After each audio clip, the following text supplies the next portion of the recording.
Say it to my face, da-na-na-na-na-na-na. Say it to my face, and I've been a man, but you don't know how. Point your hand, you lost, and it's too late now. Have to pay the price for things you said, yeah. Say it to my face, da-na-na-na-na-na. Pretend that you're a man who had the nerve to stand up and look me in the eye. Try to contain it, okay? I know it's funny. Hall of Famer, yeah. The greatest heavy metal band in the world, Steel Panther. Did you get that? That was my sigh. I was sighing. Wow. And you are going to find a rusty nail, and you're going to slit your wrist, and you're going to kill yourself. That's where you're going, Jack. You need to lighten up. This is Stone Cold Steve Austin, right? Yeah. When he's driving and you cut him off at an intersection. Yeah. Okay. What?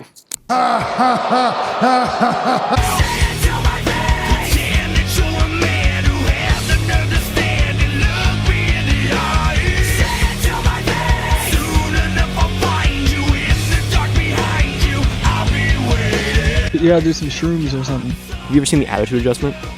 That's a move. I'm scared because I was actually talking about the voices that I hear in my head, and I now realize we were talking about Randy Orton. Remember when Chris Benoit killed his family and then hung himself from the weight machine? Let's do that in a match at WrestleMania.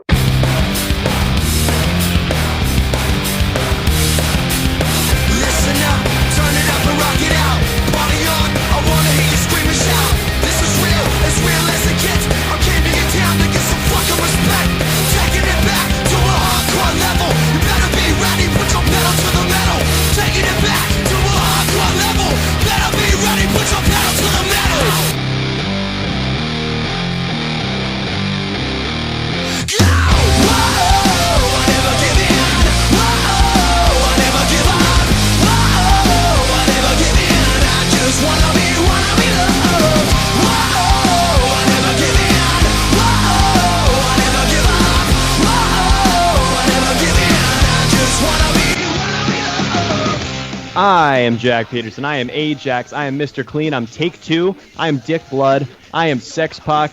I'm the man of 1,000 strong word of wrestling opinions. And Phil, I am joined every week by you.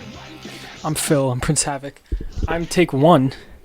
I'm Payday Bar. I'm Snickers. I'm Kit Kat. I'm Reese's. I'm Mr. Trivia. I'm Mr. Predictions. And I am Mr. Trivia. I don't care if you're Mr. Trivia. I'm Mr. Trivia. Because you cheat every time we do a trivia game, but that's whatever. And Jack. Yeah, you're definitely not Mr. Trivia. I mean, I have the song to prove that that's me, in fact. You are Mr. Predictions, but I'm coming up on your tail really fast. We're actually currently tied in the predictions game. And come Hell in a Cell, or come the G1 Climax Finals, maybe, I'll finally overtake you. This is coming. This is happening. No. But today, that's not what we're talking about. We're here to talk about a lot of things. We have the continuation of the Greatest Wrestling Themed Tournament. We will complete round 1 today. That's big. The last 8 matchups will be gone over. We got our top 5s. We got to update our top 5 wrestlers of right now because a lot has happened in wrestling. A lot has changed. And a lot needs to be said about wrestling, Phil. We have a lot more to talk about. In fact, I think we should start with something really weird that happened this week. In fact, there's a few ways to look at this. But, Phil, I don't know if you heard about this, but there's this COVID disease, this coronavirus thing is going around, right? People are getting it. People are coming down with it, becoming sick from this horrible pandemic that's happening. Right. If you ask me, it's a Democrat hoax, but it's not up to me to say. Have you heard of this guy Donald Trump? Wasn't that the guy, something about Bobby Lashley? Yeah, something about that. I think he shaved Bobby Lashley's head or something along the lines. Yeah. This guy, he's the guy who somehow became president of this country that we live in. Wait, the guy that shaved the head, the barber? Right, the barber, yeah. I see. Yeah, that guy. So, right now we live in a country where this guy, this WWE Hall of Famer, of course, is the president.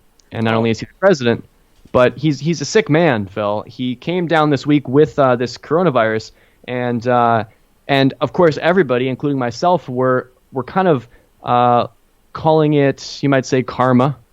You might say payback for all the things that he has done to disprove the pandemic's existence, for all the things that he's done to try to, not make people pay attention to it or think it's a big deal. And now it's inside his own body.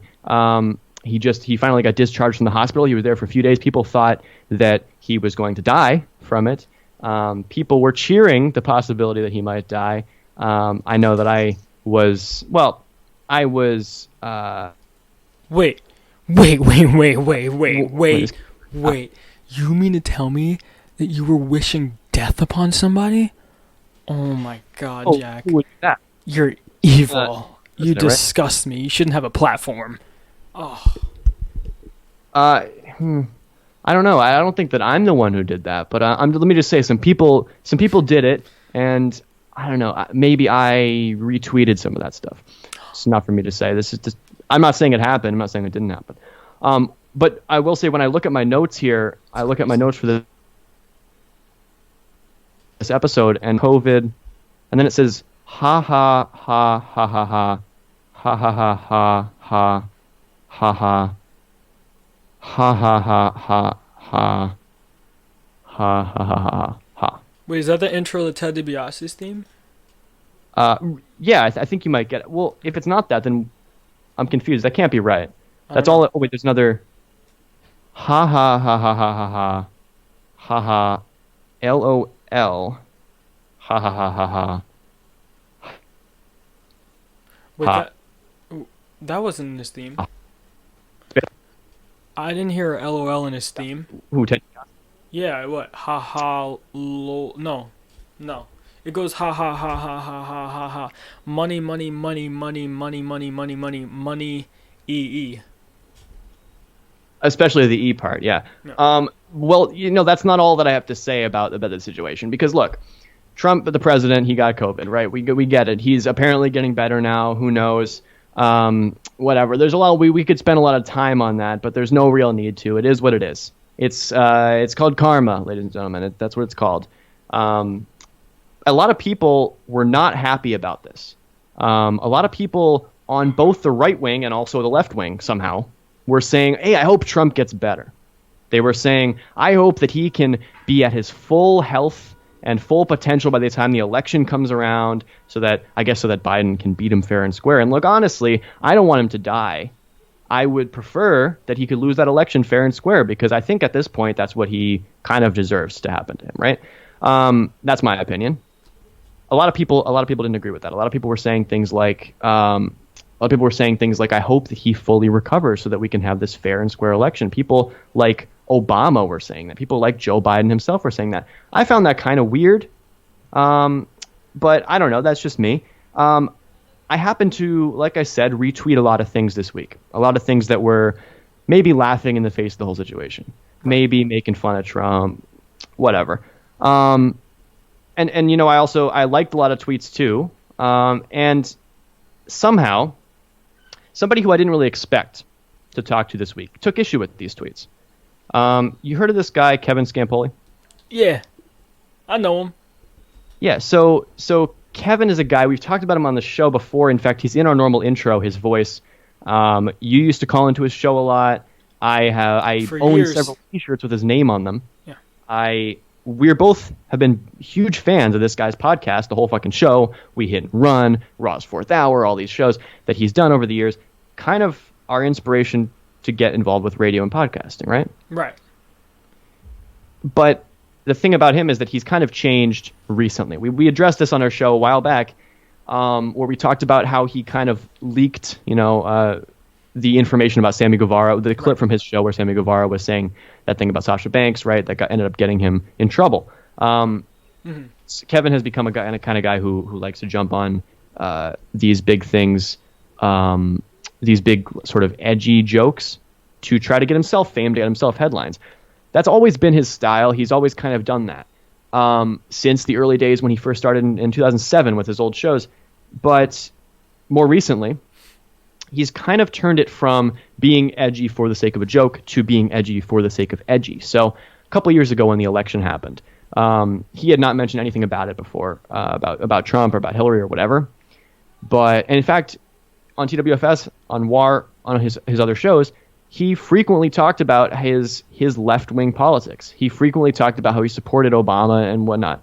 And then all of a sudden, the day of the election, 2016, he decides I'm going to dedicate an entire episode of SmackDown's Third Hour, his show at the time, to the fact that, all of a sudden I love Trump now. And, I'm cheering. I think the episode was something called Getting on the Trump Train or something like that, because he decided, okay, this figure is in the news now. He looks like he's going to become president. So, or he's, tonight he has become president. And everybody's talking about how much they hate him. Now, if I want those headlines, what do? I should say I love him, right? I should come out in support of this controversial figure. Yeah. And he's involved in wrestling. You can mention things about Trump being involved in wrestling, so it ties into his show perfectly, I guess. What ended up happening, I think, is that he started out making it a bit. He started out pretending he liked Trump, and I think somewhere along the way he might have started actually liking him. And I don't know how much of this is true. I don't know what his real opinion is on all of this, but... Let's hear it. Let's hear these texts. Well, okay, you want to get to that? He's turned his show. I think maybe less recently, but he's turned his show in some capacity to a politics show where he praises Trump constantly, and he praises right-wing people like Gavin McInnes and the Proud Boys and whatever. He just does all this weird shit. I don't know. He wants the headlines. He wants the hate because he thinks he's a heel, I guess. And yeah, a lot of people have done this. Sebi in the chat says he's done this. A lot of people have done this sort of thing before, and whatever. It's not my brand of humor. I don't like when people pretend to say things that they believe, or say things that they don't believe and pretend that they believe them just for the sake of headlines or the sake of a joke or whatever it is. It's not my style, but I ignored it. I don't listen to Kevin's show anymore because of this, actually. But Okay. That's not even really related. Because, until recently, he's kept it on the show. Right. He's kept these ideas in the realm of his podcast. And I've talked to him through Facebook Messenger because he's been banned on all the other social medias. And I've talked to him plenty of times over the last several years. We've gone back and forth about a lot of things. He's given me advice on FightGeist. I have asked him for information on like the old podcast archives. I've tried to access his old podcasts and stuff like that. So I've talked to him plenty, right? But this on October 3rd, a text came from him out of the blue. And I was not expecting this text, but it was a screenshot. And when I first saw the notifications, it just said Kevin Scampoli sent a photo. And the first message said, "What do you like about this tweet? Is there something true about it?" And I figured, okay, all right, boy. I know what this is. I figured this is going to say Jack Peterson retweeted something about, haha, Trump should die or whatever. Because I'm sure I retweeted something like that this past week. I don't know what, I assumed it was that. And I was going to say, maybe he has a point. Maybe he's going to take that and be like, yeah, maybe I was being extreme in whatever I was saying. Maybe he's got some valid point. But that's not what it was at all. In fact, what the tweet was a very accurate thing, I think. It says, the people who said we need to sacrifice grandma to keep bars open are now saying we need to cancel the presidential election until Trump feels better. I mean, I feel like this is a pretty accurate statement, right? Right. So it says on his notification that I guess he sent, Jack Peterson and Wyatt liked. So this other guy, I think he's been a caller in the past, somebody named Wyatt who he follows, right? So first of all, I was not the only one. But he felt the need to send a screenshot of my own like to me. He says, "What do you like about this tweet? Is there something true about it?" And without me even responding, this is exactly the quote. I'm just going to quote him. I'm not Sebi. I'm not you. He says, "Are you a big fucking sheep faggot?" So those three messages right away. And then he goes, "President Trump's supporters have been positive and supportive." So far, what do you think about the situation? Because it gets crazier. Oh man, this is hilarious. This is great, great content. I can't believe you said that. That's pretty funny. I was not expecting him to say that. That's hilarious. Keep going. I want to know more. Yeah, the worst part about this is that it was completely unprovoked. Yeah. If we'd had a conversation about politics and he had said this, I would still think it was batshit, but he just said that. He just sent this to me. I didn't do anything to him. He says, President Trump's supporters have been positive and supportive. Yeah, it's in the name. You don't have to say supporters twice. And then he goes, grandmas don't even go to bars. So there's some misinterpretation here, or maybe he's choosing to misinterpret it, because it said the people who said we need to sacrifice grandma to keep bars open are now saying, right? So the tweet was in reference to the right-wing politicians. I believe Donald Trump Jr. said something about this. I could be wrong about that. But there were plenty of politicians on the right who were saying things like, maybe grandma needs to die so we can keep the economy going, right? I'm sure you remember this. Plenty of people were saying this sort of thing, right? Yeah. So he decided to twist it into grandmas don't go to bars. So now apparently I'm talking about grandmas being the one they should die because they don't go to bars. So they don't need to go to bars, and so bars don't need to be open. It's a weird train of thought, but he definitely took that train. He hopped on that train, didn't he? Right. So he says, grandmas don't even go to bars, and then he goes, keep your political views within this dimension, you piece of shit. Amazing. Wow. Look at this, Kevin. My favorite quote from this is the last text he sent. He decided to jam that caps lock button, and he decided to say all in caps, "Out of my life with you." Nice. Maybe this is a way for him to like get us some clout. Maybe he's gonna use this in the show as as content or something. And I don't know. Who knows? I mean, I just made that up right now. I don't know. Kevin isn't. I don't know. I love Kevin, but I also kind of hate him for the whole Sammy Guevara thing still. But I still love him. See, I've talked to him like through Skype a bunch of times off the air, and he's literally like the nicest person in the world. So, I would not expect this from him off air. It sounds like sounds like straight on air Kevin. So I don't know if he's just messing with you. I don't know if he's serious. I don't know if this is like a thing to get us some clout. I don't know, Jack. I just know my encounters with him have been great, and he's genuinely a really nice guy. But I don't know. Maybe something changed. I don't know anything. I had the same thoughts that you were just saying there. Like maybe there's a chance that he's going to read the text or something on his show, and he's going to try to say this is Jack from FightGeist or something. Maybe this is a weird way to promote us. It's possible because he does these weird things. I don't know.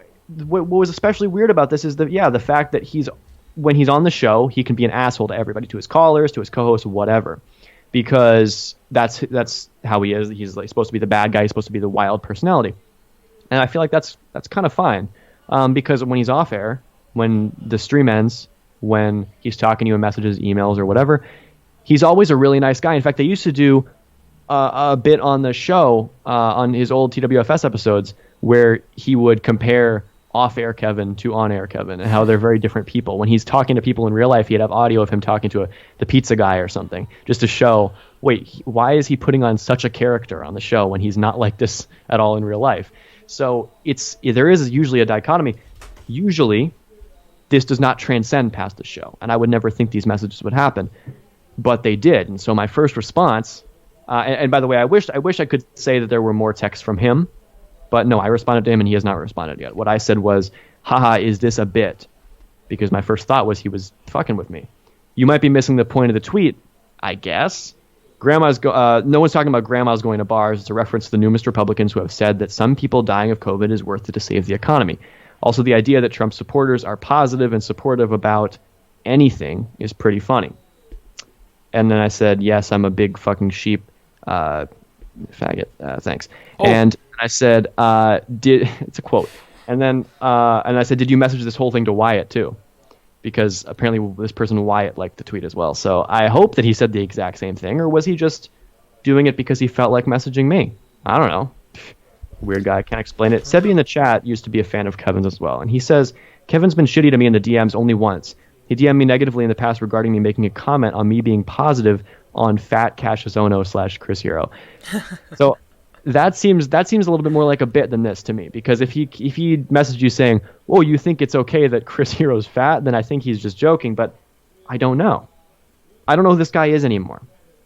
I've said before, I feel bad for Kevin because he's gone through a lot in his life. He's gone through a lot events, right? And he's documented them all on his shows. And he's a nice person in real life, or at least I thought. And so I've always kind of given him the benefit of the doubt. And I've always thought he's doing a bit. It's not a good bit. It's not funny, but he's doing it, and he's trying to stay relevant. And I guess I can respect that in some way.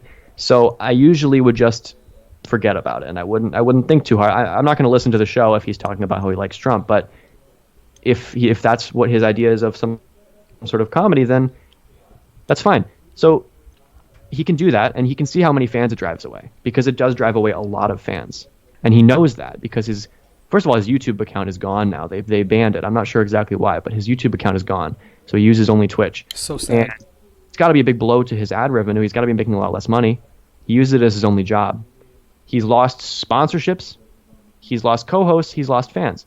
And that sucks. Nobody should have to feel like they're declining in popularity or relevance. But he's doing it to himself. So, Kevin, if you are hearing this, because I honestly, I do know that you probably will hear this because you do look yourself up a lot. I'm just being honest. Oh.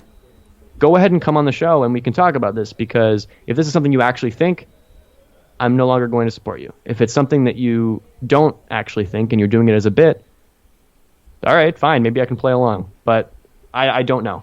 I don't know. It's bizarre. It's bizarre, Phil. I don't know. What do you think? I don't know. This is crazy. I don't think if he comes on here, I don't think he's not gonna be in character. But if we're both on the same side of this issue, he never has anybody on an opposite side of him. He always has his yes men callers, right? So maybe he'd be real. I'd like to think so. I invited him, to be honest, as my mystery partner on the trivia episode, and he said he didn't want to be on. Good. I think he's got Shouldn't be on your team anyway. I think he's got kind of an aversion to being on other people's podcasts, because I think it's not something he can control. I think he just doesn't want to be on such a crap team. I think yeah. he might be mad that I didn't ask him. Yeah. Sorry. I would have. And I hope it gets heated, to be honest. I'd like to hash things out with him. Kevin, this is an open invitation to come on the show. We're not going to shit on you. We're not going to gang up on you. I just want to talk. But who knows? You might not even hear this. Whatever. Don't care. The last thing was I don't actually have a natural way to work this in, so this is just a segment that I pulled from Raw. And I don't like bullies, Kevin. And neither does he. Who's I'm he? glad we're on the same side of this, Phil. Are you talking about me? Am I he? Am Yeah, I you the like- fiend in this scenario? I guess you would be the Fiend, Oh, right? I love bullies. Boulevard Bullies, maybe. I'm always on the bad team. Don't like bullies, Kevin. And neither does. So, Phil, we got to get to our top five this week, Yeah. because, Phil, we've updated To our be top fair- fives. We have our new list. Yeah, To be fair, Kevin doesn't always have yes men calling. I just want to point that out. But continue. almost always. I remember one specific time when he had some guy who was disagreeing with him about the Sammy Guevara incident, and he just hung up on him. So, No, who was the guy that was on the whole? There was some guy that was on that was like I don't know. I don't remember. Whatever. Let's do our top five. okay. So yeah, we've updated our top fives, and I think these lists are probably going to be pretty different from our lists last time we did this. We last did an updated top five on episode 20, the episode you hosted. Yep. And, Good episode. Check it out. Yeah, well, it was an episode. We've decided that we're going to update these every once in a while so that we can keep kind of what's the word? Updating? Is that the word? Updating? Did I say that enough times already? We've updated these top fives today because I think, personally, my list has changed a lot. In fact, I've got one person on my list who was on my bottom five when we did that ages ago. Wow. And I know you said your list is going to surprise some people. You told me this earlier. And my list might surprise you. Who knows? Because I will say my number one is somebody I never in a million years thought would end up on my list at all. And this is going to shock you. I think you'll probably understand where I'm coming from with it. But who knows? Who knows? I'm just going to start by saying my honorable mentions here because I have a few, and I know you have a few too. So I'm just going to rattle them off real quick. Jeff Hardy. Jeff Hardy took some crazy bumps in that ladder match. He's done some crazy shit. He's still, I mean, we've made fun of him on this show plenty. He's still managing to keep himself feeling like the old Jeff Hardy, and I appreciate that. Kushida, because he beat the shit out of that pedo on fucking TakeOver. He just kept hitting Velveteen. He knocked the fucking paint off of him. The paint was everywhere. That I don't know why he was wearing gray paint to the ring, but whatever. That's exactly what Velveteen Dream deserved. And since Kushida's the size of a child, it was pretty much direct payback. Wow. The Hurt Business are a group that I've really enjoyed. I like Cedric Alexander being a part of them. I think they're a pretty entertaining group. Sasha Banks is also an honorable mention because I do like the fact that she's come back. She's turned face. She's beating the shit out of Bailey every chance she gets. So those are my 4 honorable mentions. What are yours? All right, mine are most definitely Jeff Hardy. Same reasons as you. Same reasons. Sasha Banks, same reasons as you. Okay. John Moxley, I love him. I love everything he does. All right, but Yeah.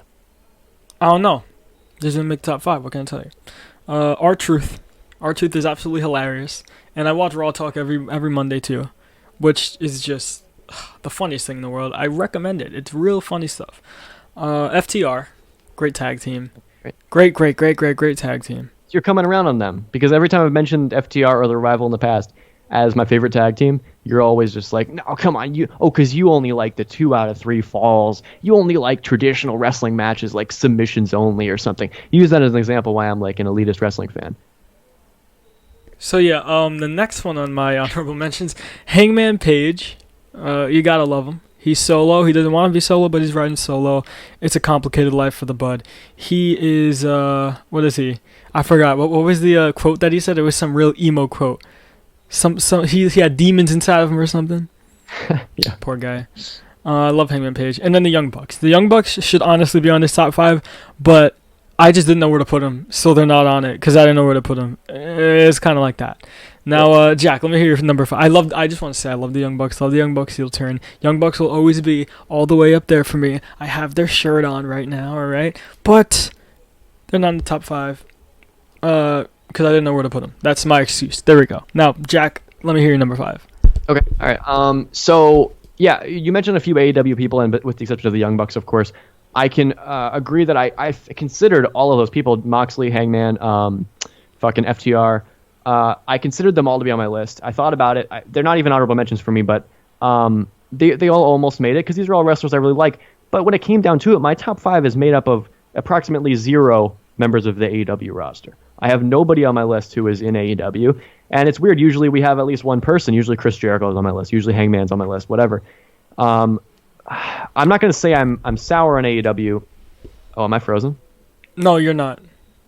Was I frozen? Okay. All right, we'll cut that part out. I'm not going to say I'm sour on AEW, but I'm definitely not as interested as I was a few months ago or closer to when they started.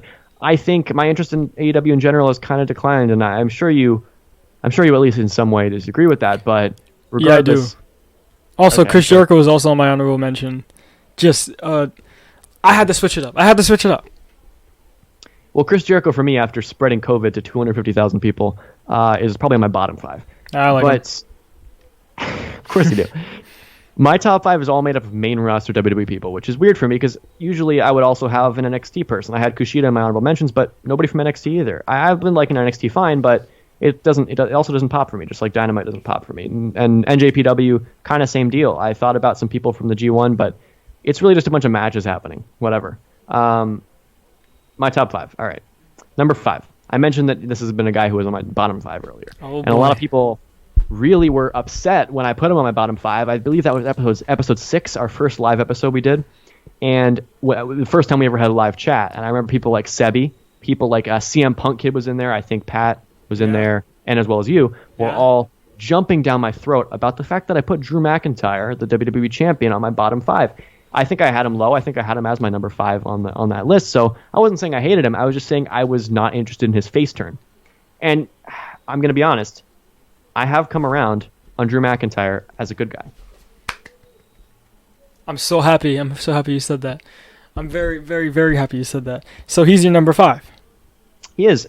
I think that Drew McIntyre found his niche as a good guy because I think when he started, he didn't really know how to do it. That's why I had him in my bottom 5. He didn't know how. I mean, I'm sure he knew how to make fans like you and stuff like that. But he didn't really know how to be a WWE babyface who was like an engaging character. He just kind of one day came out and decided to be, I like the fans now. I'm going to count down for my finisher, and I'm going to be basically the same guy, but I've got a smile on my face now. And I hated that until probably pretty recently, and now I'm starting to like it. I think when he becomes the almost like Aleister Black good guy, where he's almost an anti-hero, he does what he wants, he beats up Keith Lee if he wants to, he'll kind of just come in, he's almost a little bit like Stone Cold. I'm not going to compare him to Stone Cold. He reminds me of him in the way that he'll just kick down somebody's dressing room door and beat the shit out of them. I agree. Because he's mad at them, and he'll send Randy Orton to the hospital 3 times in one episode.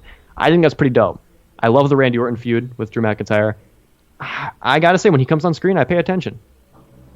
Yeah. Drew McIntyre is the best. I think the 2 best baby faces right now are Kevin Owens and Drew McIntyre. Sure.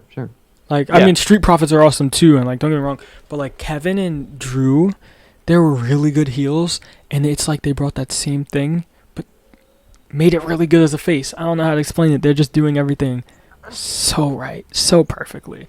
And Jack, you know who my number 5 is? Oh, I gotta know. You said some of your list was controversial. Is this part of it? No, I guess not. It's not. It really isn't. Also, my whole list is as well, WWE. This is going to be a very Mark episode, a very Mark list. What can I say? We like wrestling. I don't think WWE makes you a mark, though. I feel like it's the other way. Well, that's what they say. Right. Yeah. So, this is the first time I'm not having anyone from AEW. Not that I don't like the AEW. I love AEW to death. But my God, Monday Night Raw is the best show ever. I mean, I think I'll tie Dynamite and Raw. That's me. I'm never going to say anything is better than AEW. But I'll tie AEW and Raw right now. And that's why my number 5 is Drew McIntyre as well. Really? No way. Yep. Oh, okay. All right. Love him. Love him so much. Like, I want him to lose so badly because I love Randy Orton.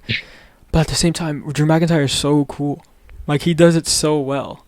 Like, I don't remember the last time where I really wanted someone to win and they're the heel, but at the same time, I really do like the face. Like, it's very weird, it's different, but Drew McIntyre is that good, and that's why he's number 5. Just absolutely amazing. Honestly, he should be number 3, maybe. I might swap my 3 and 5 now that we're talking about it, but let's continue. What's your number 4? Well, I do like that your explanation for why Drew McIntyre is on your list is I really want him to lose, but I can appreciate that. I think, you do need a good babyface and a good heel to make any good feud, and they're both doing a good job at what they're doing right now. So absolutely, I'm excited for that Hell in a Cell match. I think Orton probably finally brings that title home, but I really hope so. Oh my God. No, though it's really a toss-up. We'll get to that another time. But my number 4 is a group that we've talked about their controversial nature. I believe last week we discussed this, but I don't understand the controversy. I think these guys are some of the best people on Raw right now, some of the most interesting people, and that's a little group, well, a pretty big group called Retribution. Oh, wow, this is interesting. Retribution on your top 5. Above Drew McIntyre. This is interesting. Yeah. I am more interested when Retribution comes out, specifically when they come out and they have a microphone, or they come out and they have some specific goal in mind, they're going to beat somebody up or whatever, than I am when Drew McIntyre's on screen. So that's just me. But I didn't like them when they started because they felt like, first of all, they were all like really short, which I think they were using different actors or something, because when they started, people were calling it, they had their great Twitter jokes, and they were like, oh, they're aces and 5'8", right? Hilarious. They would have, they looked like these tiny little people who would run around with steel pipes and just take people's kneecaps out. And all of a sudden, they're Dijakovic and Dio Madden, and they're all of a sudden big guys. So Slapjack, my favorite. I don't know what changed, but all of a sudden I like them. I think maybe it's the masks, maybe it's maybe the fact that they're featured more often in kind of main event storylines. Maybe. Now, I'll be honest, I haven't finished Raw yet. Maybe it's the fact that Mustafa Ali is their leader now, because got to say, I've always liked Mustafa Ali, but I've always felt like he doesn't have his place in any major storyline. He doesn't fit into anything. But I mean, look, I haven't watched Raw, like I said, but I just like the idea that he's doing something different. And the fact that he was probably the hacker before, right? He was probably the hacker on SmackDown. Yeah. So the hacker on SmackDown, and now he's leader of Retribution. It's all connected. And these storylines, they interact with each other. You know what I'm saying? It's interesting. Yes. It's so good. I wanted to say that Raw last night was I want to interrupt this top 5 real quick to just talk about Raw real quick. Because Raw last night, October 5th, 2020, it was so good. If it's like 2050 and you're like just sitting there, you want to watch a random good Raw, put this Raw on, because this Raw was so good. There was not one point of it where I was bored, where I didn't care. I cared about literally every single thing that happened. Every single thing that happened was really cool. And Ali being the leader of Retribution, it just makes me think like, whoa, how long has he been planning this? What's his deal with Apollo and Ricochet? Like, what's gonna happen with them? And he's been behind this the whole time. And what if Apollo and Ricochet are down with it? I don't know. I don't know anything. I don't know a single thing, and it's insane. Seth Rollins last night, he got beat up by Murphy. He had the TikTok, the time, the clock to apologize. Yeah, there was a time you didn't see. There was like a timer for him to apologize. See, when you say TikTok, I think something different, but no. sure. The timer's ticking TikTok, but yeah, Buddy Murphy finally did it. He beat up Seth Rollins, which hurts my heart, but it had to happen. It had to happen. That was crazy. What else happened? Even the 6-man tag. I love a good 6-man tag. Like that 6-man tag last night, so good. Kevin Owens segment, so good. Everything was so good. I had to get that off my chest. Drew McIntyre, amazing last night. Randy Orton cutting great promos last night, so good. Jack, somebody called in, I can tell. And shall I name my number 4? You can name your number 4, but first I think I should address the elephant in the room. Jomo, Okay. What's going on?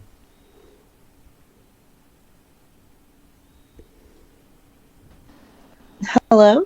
Hey. Yeah, hi. What's up? Hey. No, sorry. Like, I'm not used to Skype on my iPhone, so I had to, like, figure that shit out real quick because I'm old. No worries. You sound great. So I heard Retribution, and I've been, like, chomping at the bit. So the minute I heard it, I was like, oh, should I wait for the top 5 to be over? Or should I jump in? Not at all. What are your thoughts? I want to hear.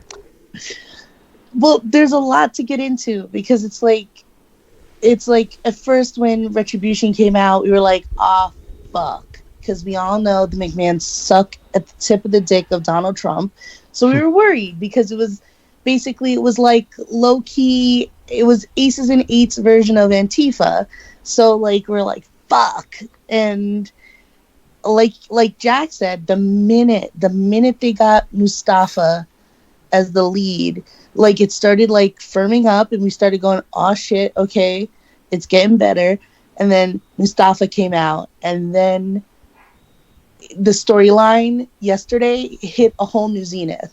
Like I'm like, what Oscar winning writer did they get? Because if you get into Mustafa's history as a former police officer, as like a Muslim man who has faced and faces even now as somebody on the roster a lot of Islamophobia, being in charge of this anti-establishment group facing off against the Hurt Business, which is an all-black, very capitalist mercenary group. It's just like, mwah. It's just like, there's so many fucking levels to it.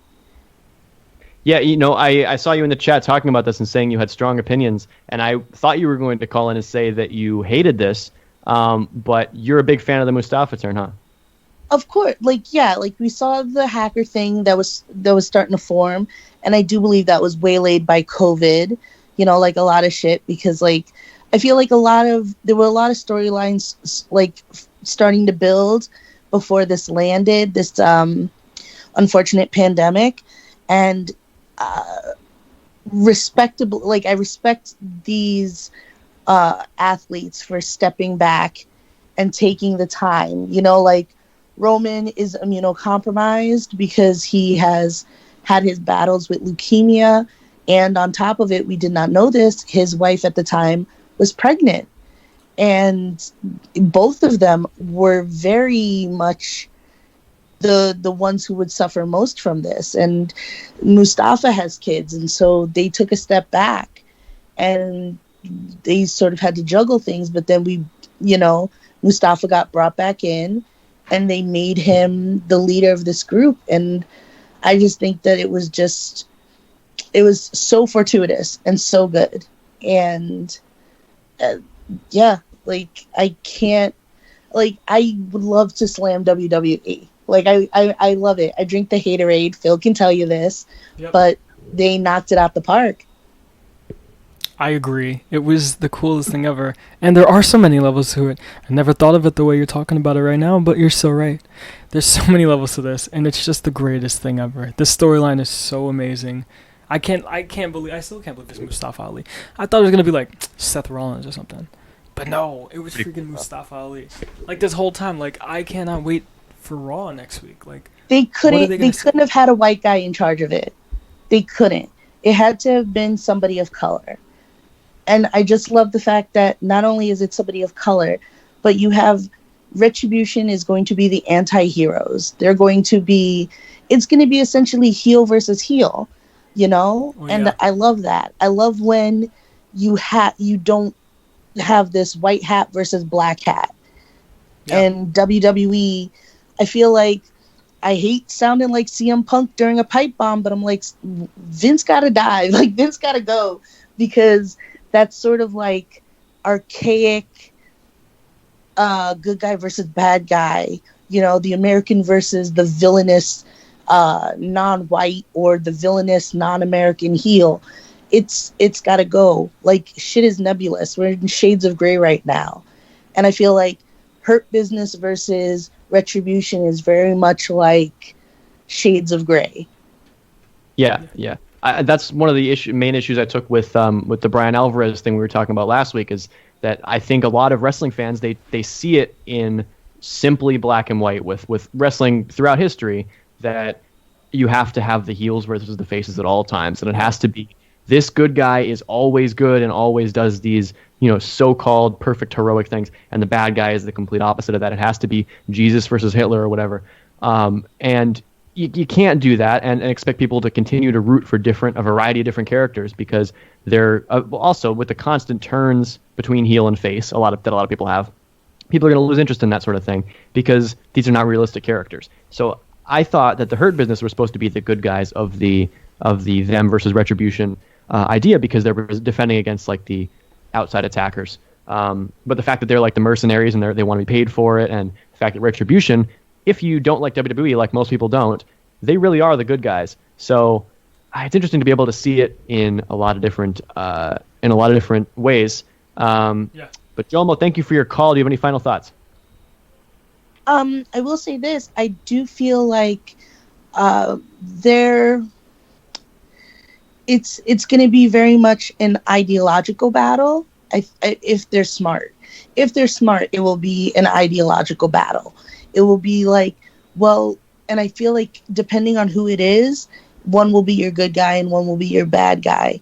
Like, I'm sure to Vince, the Hurt Business is going to be the good guys because they're the ones protecting the capitalist industry, and Retribution will be the bad guys. But I feel that Retribution will be sort of that like anti-hero Randy Orton to us regular viewers, us working class, because they're the ones, a voice for the voiceless and standing up for those who are overlooked in a money game. And I think it's our voices then speaking up for that will give those people who are in that faction a bump. And I think that because of that, the quote unquote underlooked talent will definitely benefit from that. And that's my last thought. Just that we're going to see a lot of people get a push that they might not have received based off of this storyline. Well, I definitely hope that is the case. Jomo, thank you for your call. Thank you. I love seeing, like I've been saying, I love seeing these different types of characters and these different shades of gray between, the typical heel face dichotomy. And if this really does bring in new opportunities for people who, in reality and in storyline, have been shafted by the company, I am all for it. Yeah, I absolutely love everything. I want to talk about how last night they were about to jump Mustafa, and then Retribution came out, and he was like, "Are you with us?" And then Mustafa joined them for the quick second, and I was like, I just find that so cool. The face joining the heels that they absolutely hate. I just thought that was the coolest thing. And then it turns out Mustafa was the bad guy. He was the person that was behind Retribution the whole time. I mean, not the bad guy. I don't know. They both are heels, dude. They both are heels, and I want it to stay like that. Like, Retribution hates everybody in WWE. The Hurt Business only care about themselves. It's perfect. It's like, if Hurt Business becomes face, I'm gonna be a little bit disappointed because I love their backstage antics. They're just horribly disrespectful antics. Yeah. Like yeah. the guys sweep. Well, actually, it was Randy Orton. Let's talk about that. He drank the water bottle, threw it on the floor, MVP, and he said, "Clean that up."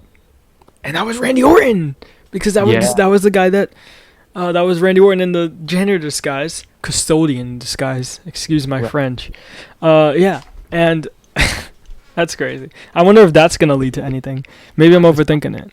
But, I also love when R-Truth was backstage and he saw a janitor, which actually turned out to be, he saw a janitor, assumed it was just a janitor, and then assumed it was Randy Orton. I mean, he just goes, "What, Randy Orton? What are you doing?" And then it was actually Drew Gulak. So it's very weird. It's so funny. 4?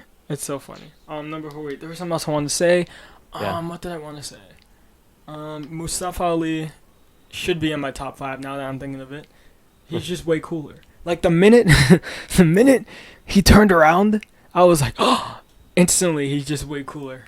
Just everything he does now, Mustafa Ali is just like God now. He's another Messiah. I want to see all these other people that they're gonna interact with. Like, what if Seth, as the Messiah, tries to save Monday Night Raw now from Retribution? Is he gonna turn face? Is he gonna turn heel? I don't know anything. I don't know. Urka said that she was gonna watch WWE next week. I think you should watch WWE from this week. You should put on Monday Night Raw. And as a matter of fact, watch this past Raw, and then tune in on Friday to see the draft, which is going to be even more crazy.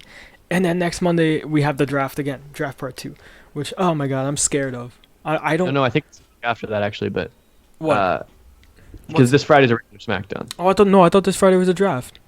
No, they're doing like all the blow-off matches, like Big E versus Sheamus and stuff like that. The following week is the draft. But who's your number 4, though? We got to speed through this list here. I thought it was a draft. I don't know. Maybe I'm crazy. My number 4. Oh, one thing. I don't want anyone to leave Monday Night Raw, and I'm very scared because Monday Night Raw is perfect right now. So I'm shaken up about this draft. But number 4 is Hurt Business.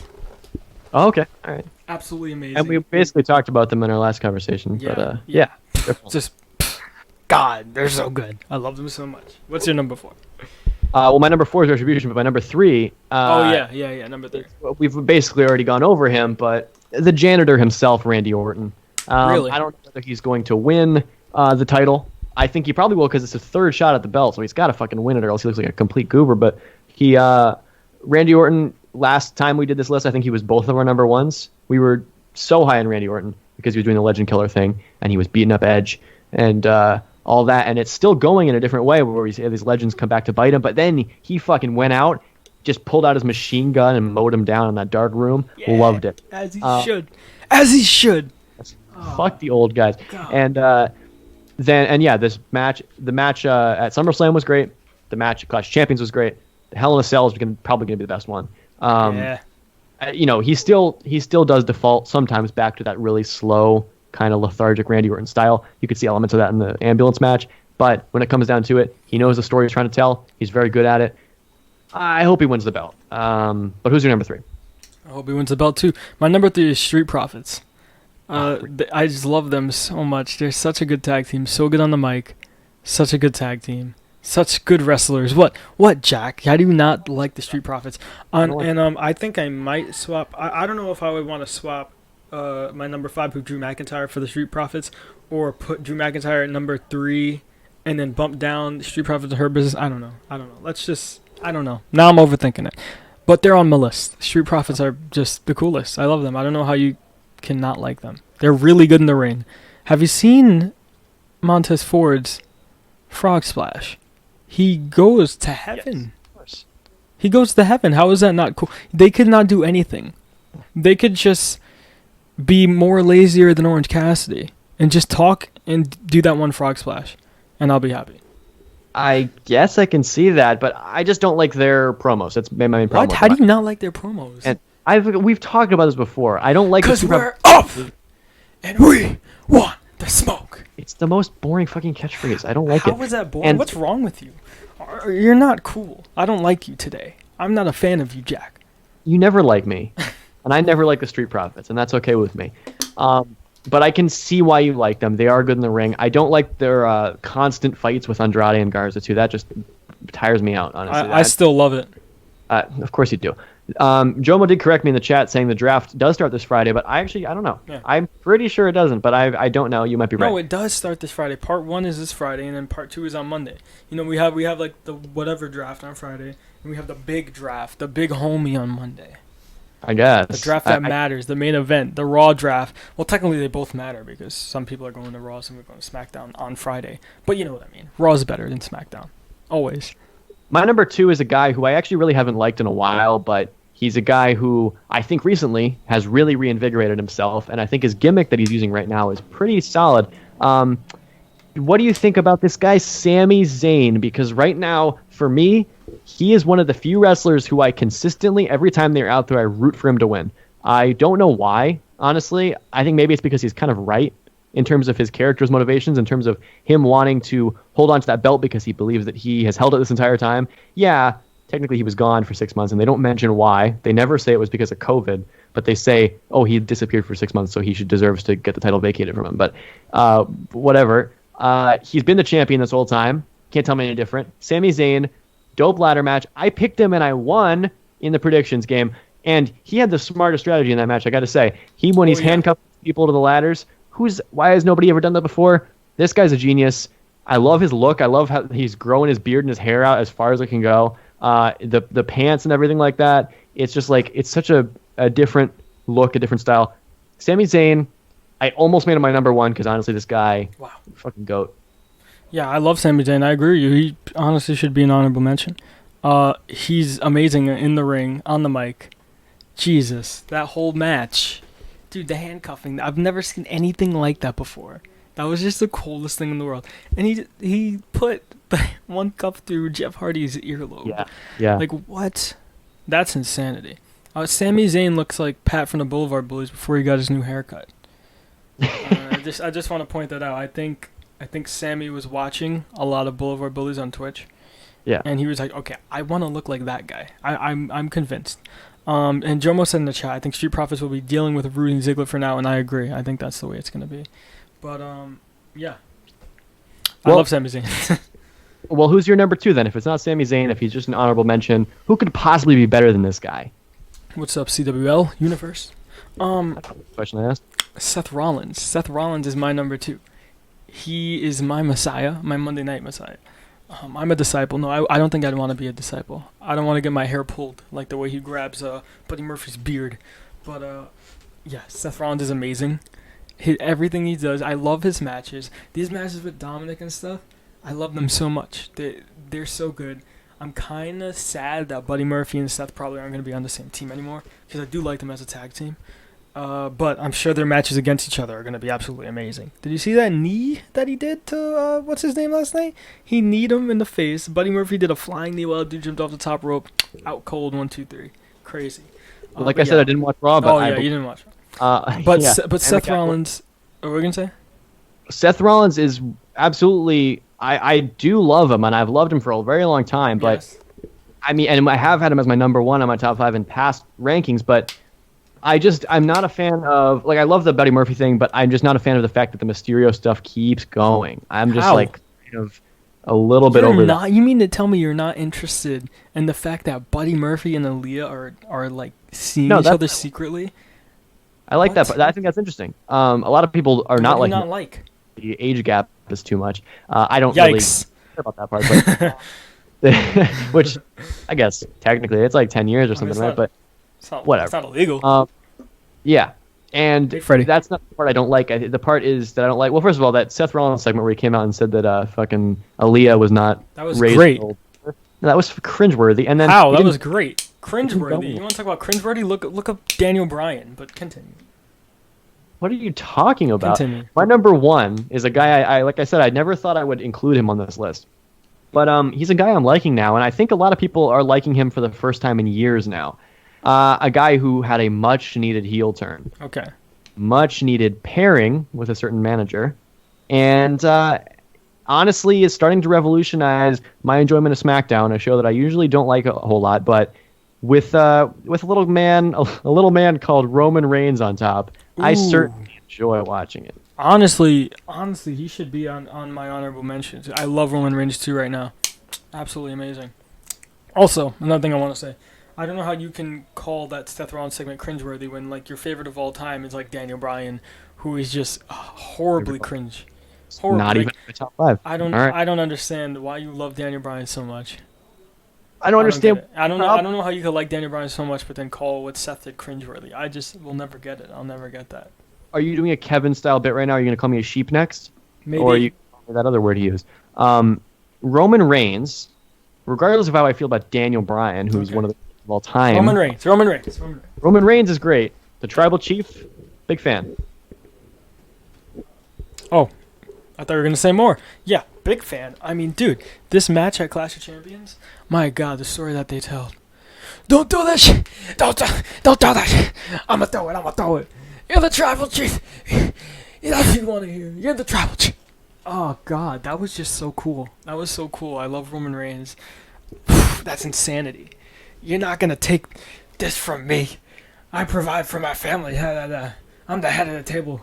It's so good. Roman Reigns is the best. Absolutely. We're being called out in the chat. I don't know if you see this. What? Called out by Jomo, who just called in here, and pointing out the fact that we don't have any women on our list. And for starters, I mean, okay, you're right. We both did have Sasha Banks as an honorable mention. I don't know if that counts. That definitely counts. To be honest with you, I can't think of a whole lot of female wrestlers right now who I would consider my top 5. I don't think that's sexist of us. I think that's just the fact is I like that Io Shirai. She's awesome. who would we pick? Io Shirai's awesome. Huh? Io Shirai's awesome. Io Shirai is cool. Britt Baker. I've been liking Io Shirai. And I am not liking Candice LeRae right now. I find Bayley's kind of boring, but I mean, her current storyline's pretty good. Britt Baker has been in my top 5 in the past, and she just returned to wrestling, and I don't even really care, to be honest. Wow. Sorry. Sasha and Bayley would be on my top 5 if they were together, but they broke up, and I'm sad. They were ruling the world. They had the tag titles and the main titles, and now they broke up, and now I'm sad. I didn't want this to happen. I wanted them to like at least do the whole 2020s be together and just be like amazing and disrespectful. Yeah, they should have been. They should still be champions right now. Like they should still be having things in Hell in a Cell. There should be like something that happens in Hell in a Cell, where Sasha interferes in Bayley's match and Bayley interferes in Sasha's match, or what pay-per-views after that? Survivor Series, and then I don't know what's that? What's next? TLC, and then have some crazy TLC. I don't know. Just I love their interference within each other's matches. I love them being champion. How do you not like them? How is that something you enjoy watching? They were literally the best. They were literally now it's all sad. I mean, I want Sasha to beat Bayley, but like, I'm so sad about them breaking up. On some Johnny Gargano Tommaso Ciampa breakup, I'm sad. Yeah, I wouldn't say it's quite that level, but sure, I can understand that. Who is your number 1 then, if it's not Sasha or Bayley? Oh, my number 1 is most definitely the legend killer Randy Orton. Oh, I don't think he's never gonna be my number 1 at this point. I think until the day he retires, he's gonna be my number 1.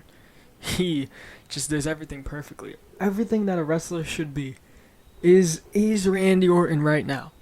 He just does everything flawlessly. His promos, his freaking moves, his what's it called?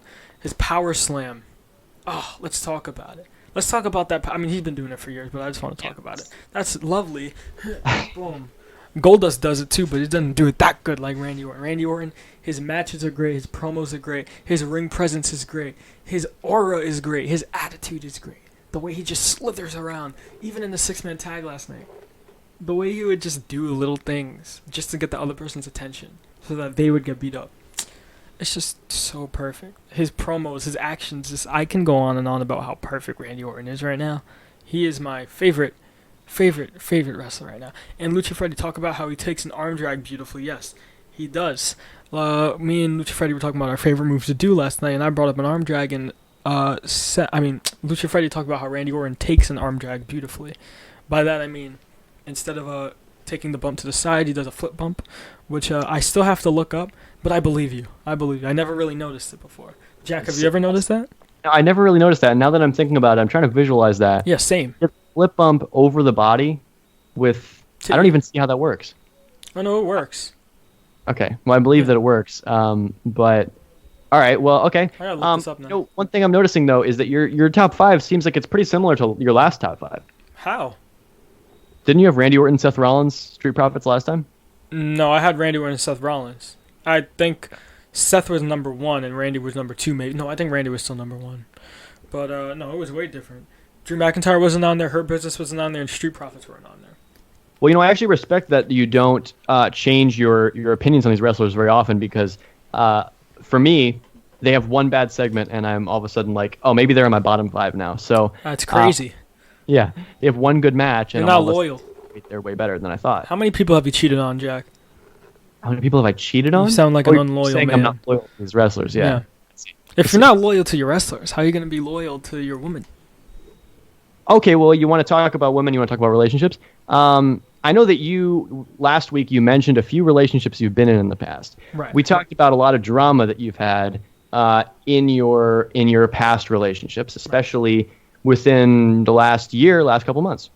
I know you had a relationship that ended right before COVID, right before the pandemic, right? Right. And that story, when you were telling it after the stream, you were telling it to me last week, and it kind of struck me because for me, this felt like it was a really strange ending.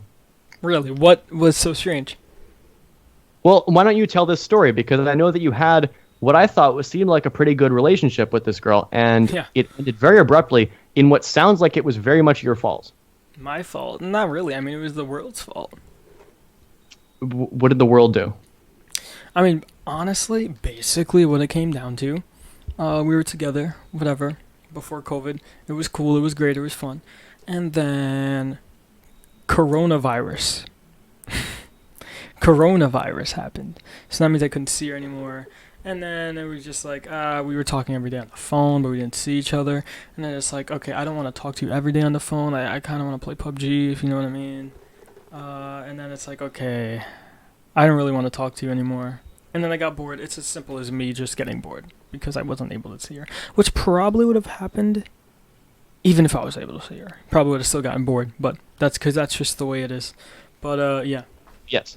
Just the classic case of me getting bored with a woman.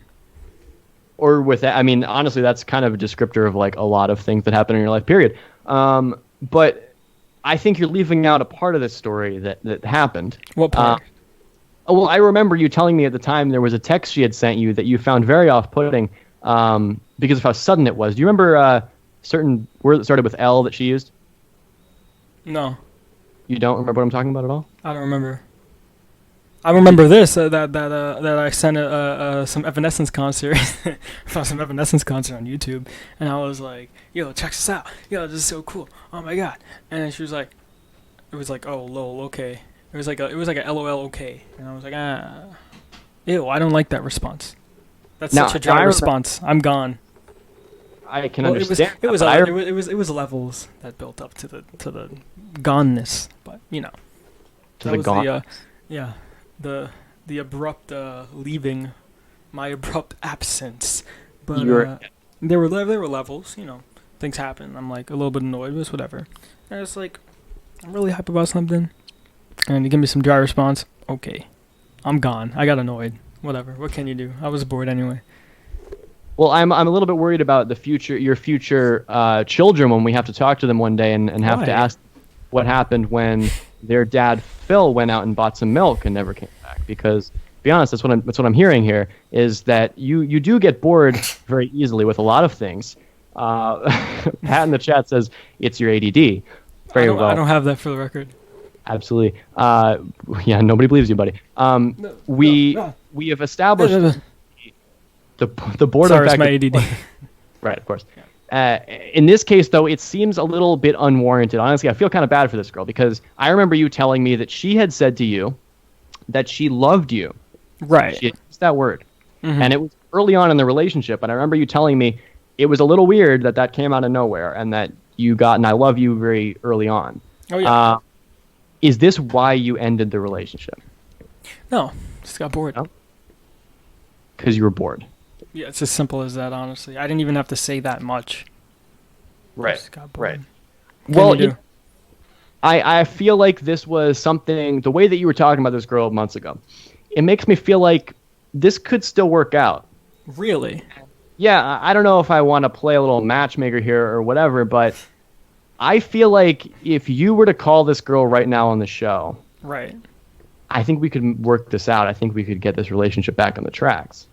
Oh God, no. I wouldn't want that. I didn't know that's what we were gonna do.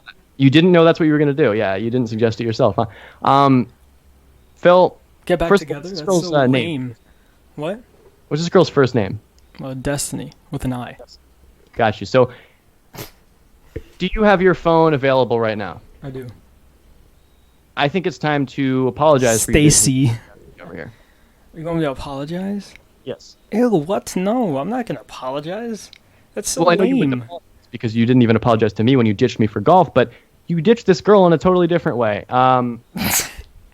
With an I? What if we gave this a shot here, Phil? Can we mend this relationship? No. I'd rather do something funny. I don't want to try to get back together. You want to do something fun? So, okay, all right. I'll be honest with you. You were the one who suggested this segment. You said Yeah. you would call live on the show. So, Yeah. Well, what now do you- you're saying apologize and this and that. What? Who am I? Who do you think I am? Apologize. definitely not Jesus person- Christ. Um, I miss golf too, Pat. So what are you going to do? Let's in the chat. Let's think of things that I can say when I call. Let's make it fun. Let's make it entertaining. I want to apologize. I'm sorry. No. No. In What my is opinion- this? In my opinion, you did this girl wrong, and I have some ideas of things you could say to her for sure. And a few of them involve, hey, I fucked up, but I know you're not going to say those things. No, so, Urka, I'm not going to say that. I'm not going to say I'm on the show thinking that you were live because no, it needs to be natural, yeah, as if it's not live. right, exactly. So you going to give her that call or what? Yeah, but let's think of something I should say. Jack, help. The chat, help. I'll really say anything, but it has to be funny. Not Okay. an apology. Jesus. So we've had this debate about Pantera being a screamo band. I'd love to hear a third perspective. I'll just call and say, is Pantera a screamo band? Is I that think what you want? open with that, absolutely. Okay. There we go. See, that's funny. Okay, let's see. All right, so it looks like we're dialing up Destiny over here. And I hope this doesn't end as badly as my relationship with Kevin Scampoli did. This It might just. absolutely could happen. As long as she doesn't text you with the big fucking sheep line, then I think you're good. Pat says to leave this poor girl alone. No. We gotta know if Pantera's a screamo band or not. You feel me? Well, see, I'm just here trying to help you fix what you broke, but All right, what would you want me to say? What would you want me to say? If I were to apologize, how would this go? Hey, you know, I'm sorry. No, that's like so whack. Can't believe you would suggest you an actually apology. care, though. I don't really care about much. Right, I I cared know. a little bit. I mean, I cared for a little bit, but then I got bored. That's literally the only reason that this ended is because you got bored. You Pretty liked much that's how everyone went. But right. what can you do? Well, you could try to not get bored of these things. I mean, to be honest, I'm not saying I've never personally had that experience. Okay. Tell her you were finding yourself and you're an affiliate now. Let's try it. Okay, so let's see. I'll say, You hey. tell her you're an affiliate, she'll take you back. Yeah. Yep. Well, that's not what I would want. Then I'd be sitting here again, getting phone calls on my phone while I'm trying to play PUBG, which is not what I want. It's not what I want, Jack. I want to sit here and watch wrestling. As opposed to you sitting there watching wrestling, playing PUBG Exactly. without phone calls. I feel like I have one of those options I would take personally over the other. Interesting. Okay, well, let's see. Say listen to me on FM radio. Watch, it's gonna get so much hotter. It's gonna be so sad. Oh, no. I've been looking a little bit, and it's not the case. I'll just say that. All right. It's not the case. So do you have her number punched in? Yeah. Hit that button. Hit that speaker button, buddy. All right. I can see the See the gears turning here. Leave your message for Oh. 3, 4. All right, we're leaving a message. Wait, look. Oh, you can't Don't see put it. the phone number on the screen. No, you can't Oh, see there- the number. Okay, all right. You can leave a message though, yeah. Is Pantera a screamo band? Oh my god. Is Pantera a screamo band? Phil, Yeah. you're calling me. Mm-hmm.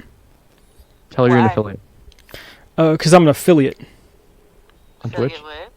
I'm an affiliate Why? because I reached 50 followers. I had a total viewers of 3. I streamed on 7 different days, and I forgot the 4th requirement. So you're asking if they're a screamo band? Yeah, it's Pantera screamo band.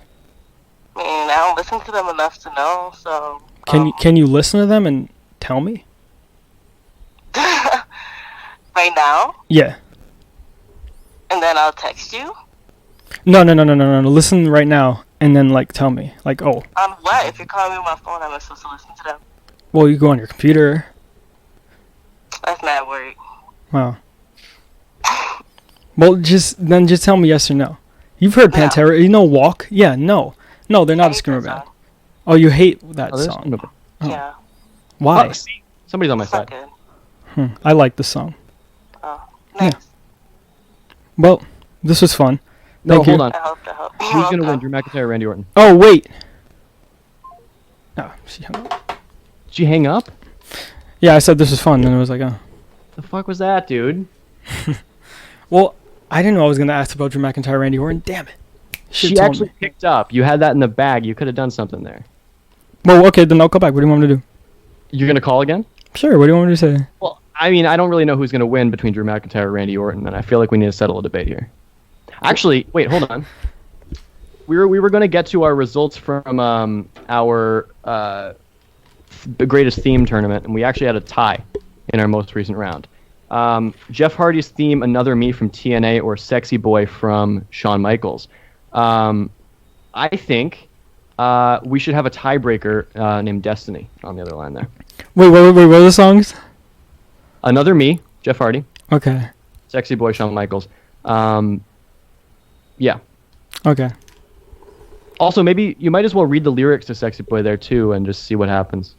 That might help sway her mind. Okay, let me get the lyrics up then. Yeah. I'll get the Shawn Michaels and Another Me lyrics up. All right, sounds good. Yeah. Coyote's calling in. Coyote, hold on. Chill out. We're in the middle of an important event here. You can call in when we're done with this. Another Me is a Chinese film. Oh, no, a television series. My bad. Chinese television series. That's definitely the wrong page you got right there. Yeah, the first episode was July 22nd, 2019, and the second was September 4th, 2019. So, just letting you guys know. Another Me, Jeff Hardy, Rocks by Jen, yeah. lyrics.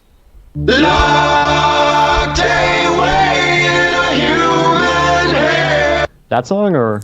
No, Another Me. Another Me is what there will never be. Another life, this you will never see. Another Oh wait, Me, that's perfect. That's so perfect. yeah. Another Me is what there will never be. Oh, we said that already. Another, oh, it's repeating. Another day is all I think about. Equal, we are when time runs out. Equal, we are when time runs out. Another memory I seem to be, in a lifelong game of Monopoly. He got bars. He's spitting. No. Another direct line I want to bend. Another form of disease I want to end. I want to end. He said it twice. Another day is all I think about. Equal, we are when time runs out. Another memory I seem to be in a lifelong game of Monopoly. Thank you, Heavenly, for my help in history. These are lyrics. Yeah, this is fun. If there comes a time which I die, before I wake, I know my soul. Okay. Nope, got it. Okay. Thank you. And now you're pulling up the Sexy Boy lyrics. It's great. That's wonderful. I thought we were doing this. We're gonna be doing this on the phone there. Oh, yeah. Oh, I just want to rate it right now, too. Sean. I think I'm cute. I know I'm sexy. I've got the looks that drive the girls wild. I know all these lyrics. Oh, my God. I know every single lyric. Yeah, no, I think This is great. Okay. The whole point of what I was trying to say is you read these lyrics on the phone. That was the whole bit. But whatever, Oh. just read them now. Fine. Victory Road 2011. Oh, yeah. Sebi likes the song. Sean Boy. You, I don't know what that says. How is that even a question? Oh, you're saying Sexy Boy wins. Okay, let's try to see if No, I wanted to hear the songs though. It's more fun if you heard the songs. I don't think so. I think you need to sing them. It's Yeah, but if you hear a song like Sexy Boy and you don't know what it is, it's pretty funny. missing the point. You're missing the entire point here. Call her back. We got some questions. We need a tiebreaker. Okay.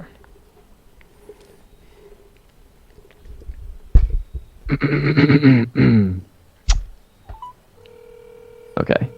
You got it. Funny, I was just gonna call you back. Really? Why? Yeah, because I thought I cut you off. Oh. Kinda did, but kinda didn't. I don't know, it was Oh, confusing. sorry. Yeah, it's alright. Can you settle a debate? What? Can you settle a debate? Settle a debate? Yeah. About what? What song is better than the other song? The other song? There's 2 songs, right? And I want to know which one is better than the other. Why are you calling me about this? Because I need someone's opinion. Me out of all people. Yep. Oh my god. Okay. I'm going to read the lyrics. Don't do this to me. Why? I don't know, find someone else who's more like, No, she's got the most knowledge about this. More what? I don't know, like, knowledgeable on this subject. No. You are the perfect person for this. Okay, so No. Great one. no, we have to find out an answer. As a matter of fact. Whose phone Just number? read the first line right there. I don't know. Just no interruption. Start with another me. Different phone number. That's weird. Are you ready? Hurry up. Okay. So this one's called Sexy Boy. Right? Oh my goodness. Oh, Sean. I think I'm cute. I think I'm sexy. I've got the looks that drives the girls wild. I've got the moves that really move 'em. I send chills up You gotta sing, Phil. Sing. and down their spines. I'm just a sexy boy. Sexy Sing. boy. I'm not your boy toy. So Now, here's the other song. no. Oh. You're supposed to sing it. This one. You gotta sing this one. Another me is what there will never be. Another life like this you will never see. Sing it. Another me is what there will never be. Oh, well, that repeats twice. Okay, you got that part? Okay, cool. Yeah. Cool. Okay. Another day is all I think about. Equal we are when time runs out. Another memory I seem to be in a lifelong game of Monopoly. Another direct line I want to bend. Another form of disease I want to end. What song's better? The first one or the second one? Say I want to end this disease right here. What? Second. Second one. Okay, thank you. Oh, for real? Thank you. Yeah, I really hold need on. to know that. No, wait. Yeah, Randy Orton. It was really bugging me. Okay, wait. Alright, don't call me back. Wait. Hurry up. Okay. Who's Who gonna do you win? think is going to win the WWE Championship at Hell in a Cell? Randy Orton or Drew McIntyre? I don't know anything about this. No, Randy Orton, Drew McIntyre. Go. I don't know these guys. You got to pick though. Well, which name sounds cooler? What are their names again? Randy Orton and Drew McIntyre. And for the record, Drew McIntyre's long hair, but then Randy Orton has really cool tattoo sleeves. I'll go with the guy with the tattoo. Randy Orton. Okay, thank you. That's who I think too. I'm Wait, glad. we should get back to it. I'm glad we're on the same page. Bye. No, hold on. Is she gone? Yeah, why? All right. Well, hey, she answered. I She had did to say know. call me back, but I think that went well. Yeah, well, now we know another me tiebreaker. That's the tiebreaker. Another me won. Second, Randy Orton is going to win the Hell in a Cell. Apparently, that's true. Yeah. I think we got some insightful information there. I think it didn't end the way I was originally expecting it to, but at least she answered your call twice, right? Something. Yeah. Maybe I'll call back later and If we need to settle- hey, we know who to tell. maybe you brought the fire back, Jack. You think so? Maybe. Do you have that connection again? Maybe. Listen, another me and Randy Orton. Yeah. Come on, that's like the ultimate. That's like what's that thing in A Bronx Tale when she it's something like she has to open the door or she has to unlock the door on the other side, something like that. Remember? And it's like, oh, if she unlocks the door, she's the one. She's the one. Yeah. If Did I she just picks another me over Sexy Boy and Randy Orton over Drew McIntyre. Boom. I mean, Boulevard Boys in the chat says that there was no fire between the two of you. So I don't know. I think it's worth it. Don't call me back. Don't call me back was definitely quite the line to leave you on. But Phil, I think this is the first in a long line of conversations with the wrestling expert who you used to date. Regardless, we had a wrestling tournament this week that continued, the greatest wrestling themed tournament. I got to let you know who won these things because, of course, another me has now defeated Sexy Boy in the first round. One thing I want to say, of course, our most knowledgeable person on the other line. So that happened. Yeah. Boulevard Billy said we live in a world of power locks now, and you take the bus, Phil. Just wanted to point that out. That was a good comment. I liked it. Okay. The other ones that advanced, I'm going to go through these quickly. Metalingus defeated Long Necks and Rednecks. Of course, obviously. This Fire Burns, CM Punk's old theme, defeated the Legacy theme. That was, I think, only one person voted for the Legacy theme, and everybody else voted for This Fire Burns. So great, wonderful. Burning My Light defeated Sami Zayn's theme. Cool. We had as it should. Aleister Black's theme, Root of All Evil, defeated Basic Thugonomics. I'm happy about that one. Yep. My Time defeated Jack Swagger's old theme, to be expected. Okada's theme defeated Social Outcasts. Sure. Of course. Well, that was a good song. Yeah. Undertaker's old theme, Rollin', that defeated Smoke and Mirrors, but that was only by 1 point. That was an incredibly close one.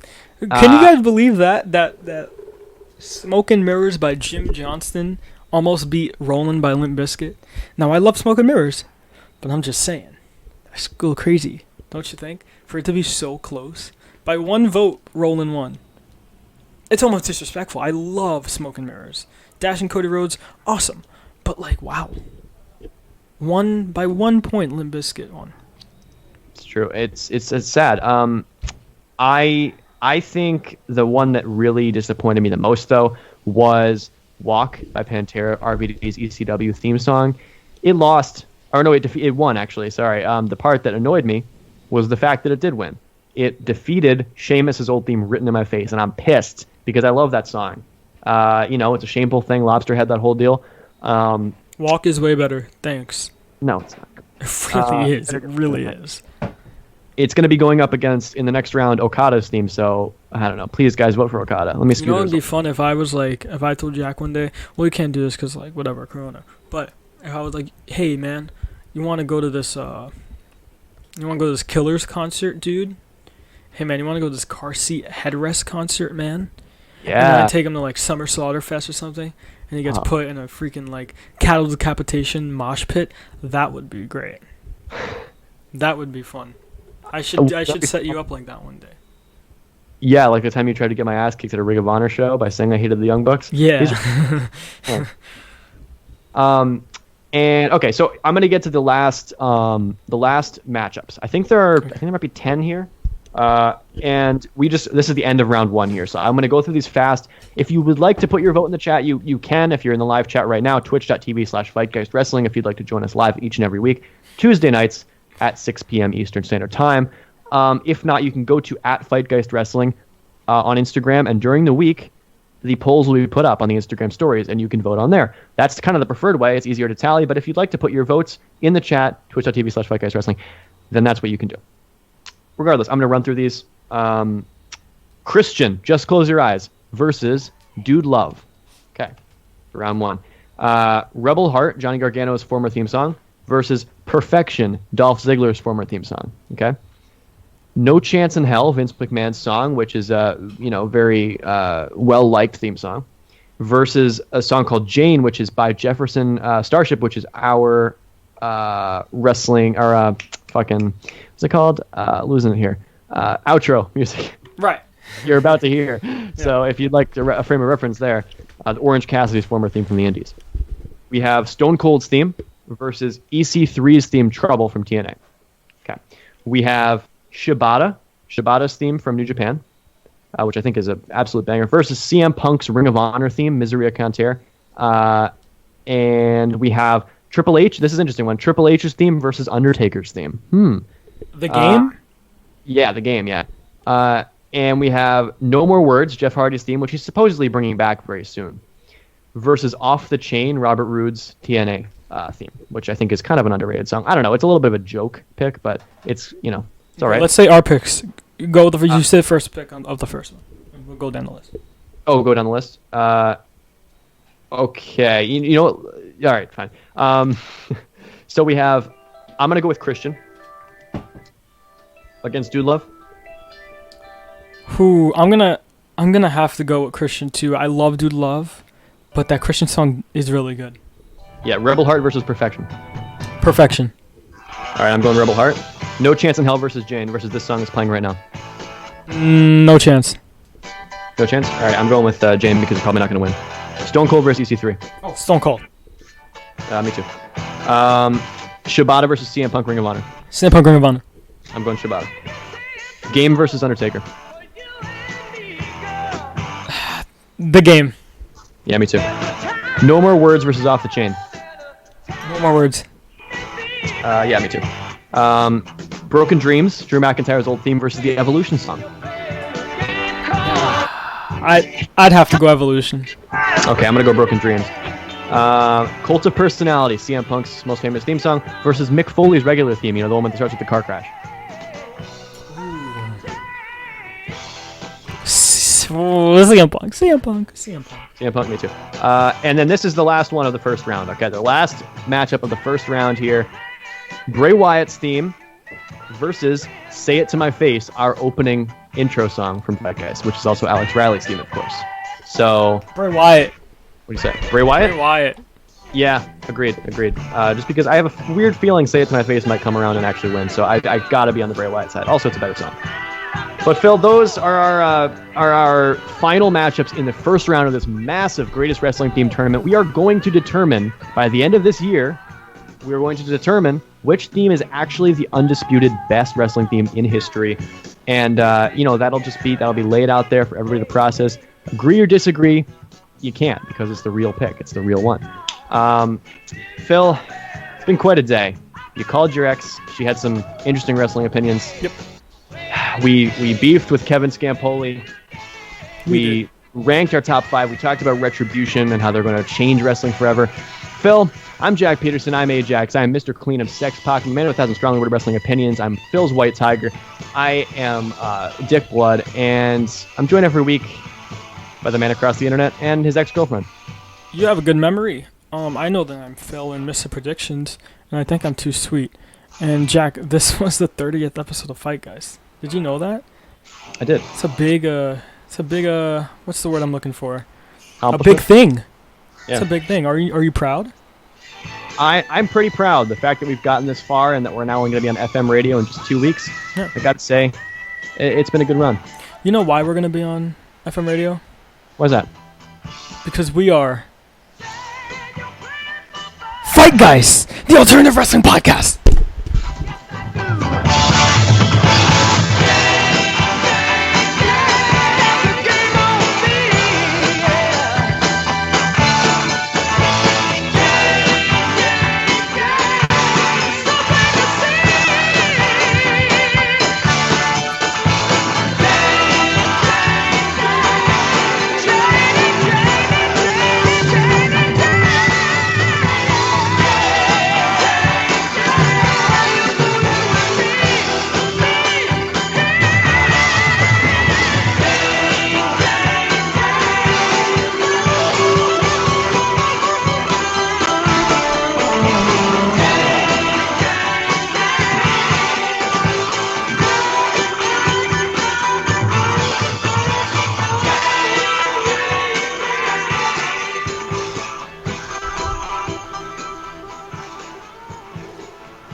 What are they for? What is happening? No, I'm playing Dying Light. Oh, so you're being the zombies. Okay.